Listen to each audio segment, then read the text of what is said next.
السلام علیکم۔ بسم اللہ والصلاۃ والسلام علی رسول اللہ۔ آپ نے سوال کیا ہے کہ قل وغیرہ کروانے کا شرعی حکم کیا ہے۔ میں اس حوالے سے تھوڑی سی تفصیل کے ساتھ آپ کو سمجھانا چاہوں گا۔ سب سے پہلے تو یہ ذہن میں رکھیے کہ دین اسلام جو ہمیں قرآن و حدیث سے ملے گا وہ 4 چیزوں کا مجموعہ ہے: عقیدہ، عبادات، معاملات اور اخلاقیات۔ دہرا رہا ہوں: عقیدہ، عبادات، معاملات اور اخلاقیات۔ ان چاروں کے اپنے اپنے اصول ہیں، اور آپ مجھ سے جب بھی کوئی سوال کریں، بلکہ دنیا کا کوئی بھی انسان دین کے حوالے سے جب بھی سوال کرے گا تو وہ سوال ان چاروں میں سے کسی ایک کے ساتھ تعلق رکھے گا۔ اب آپ کے سوال کا تعلق عبادات کے ساتھ ہے، اور عبادت اس کا بنیادی اصول ہے کہ عبادت میں آپ اپنی مرضی نہیں کر سکتے۔ نماز ایک عبادت ہے، اور آپ نماز میں اپنی مرضی نہیں کر سکتے۔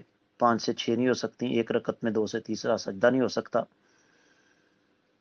حج کی عبادت ہے، 8 ذی الحجہ کو شروع ہوتا ہے اور 13 یا 12 ذی الحجہ کو ختم ہوتا ہے۔ آپ ذی الحجہ کے مہینے سے باہر نہیں جا سکتے، 8 سے پہلے نہیں اور 13 کے بعد نہیں۔ روزہ ایک عبادت ہے، طلوع فجر سے شروع ہوتا ہے، غروب آفتاب کے ساتھ ختم ہوتا ہے۔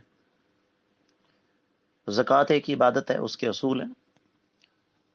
تو بات کرنے کا مقصد یہ ہے کہ عبادات میں آپ اپنی مرضی نہیں کر سکتے، جو مرضی ہو جائے۔ عبادات میں آپ پابند ہیں قرآن و حدیث کے۔ سوال یہ ہے کہ نبی علیہ السلام کے زمانے میں فوتیاں ہوئیں؟ ہاں جی ہوئیں۔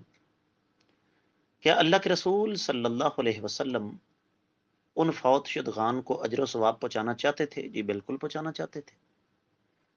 کیا نبی کریم صلی اللہ علیہ وسلم نے فوت شدگان کو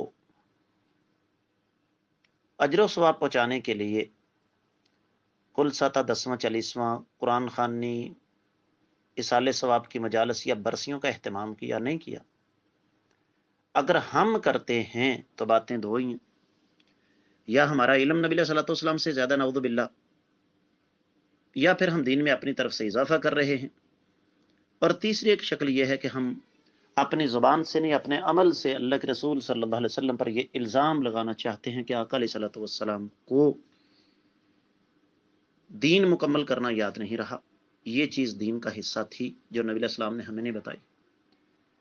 اور اگر معاشرتی طور پر دیکھا جائے تو یہ قل، یہ ساتے، یہ 10ویں، یہ 40ویں، یہ آئے کہاں سے ہیں؟ ہندوؤں سے۔ ہندوؤں کے ہاں آج بھی جب کوئی فوت ہوتا ہے تو تیسرے دن اس کا تیجا کرتے ہیں، 7ویں دن ساتا کرتے ہیں، 10ویں دن 10واں کرتے ہیں، 40ویں دن 40واں کرتے ہیں، سال کے بعد برسی کرتے ہیں۔ تو گویا کہ نہ صرف یہ کہ یہ نبی علیہ السلام سے ثابت نہیں، بلکہ یہ ہندوؤں کا طریقہ کار ہو گیا۔ اسی حوالے سے ایک اور بات ذہن میں رکھیں کہ عبادت جو ہے نا اس میں تبدیلی نہیں آتی۔ بدعت جو ہے اس کا انداز تبدیل ہوتا رہتا ہے، اور اس کے لیے ایک بڑی واضح سی مثال ہے کہ ہمیں اپنا بچپن یاد ہے۔ تیسرے دن کل ہوتے تھے، 7ویں دن ساتا ہوتا تھا، 10ویں دن 10واں ہوتا تھا۔ اب وقت کے تقاضے بدلے، لوگوں کے پاس اتنا وقت نہیں ہے کہ کسی کے فوت ہونے پر وہ اتنا کچھ کر سکیں۔ ساتے کا سلسلہ پہلے ختم ہوا، اور اس کے بعد پھر اب صورتحال یہ ہے کہ زیادہ تر یہی ہوتا ہے کسی کے فوت ہونے کے بعد کہ جی فلاں دن کل اور 10ویں کا مشترکہ ختم ہے۔ جو دین ہے اس میں تو تبدیلی نہیں آ سکتی، یہ دین نہیں ہے۔ امید ہے کہ انشاءاللہ آپ کو سمجھ آ گئی ہوگی۔ واللہ تعالی اعلم۔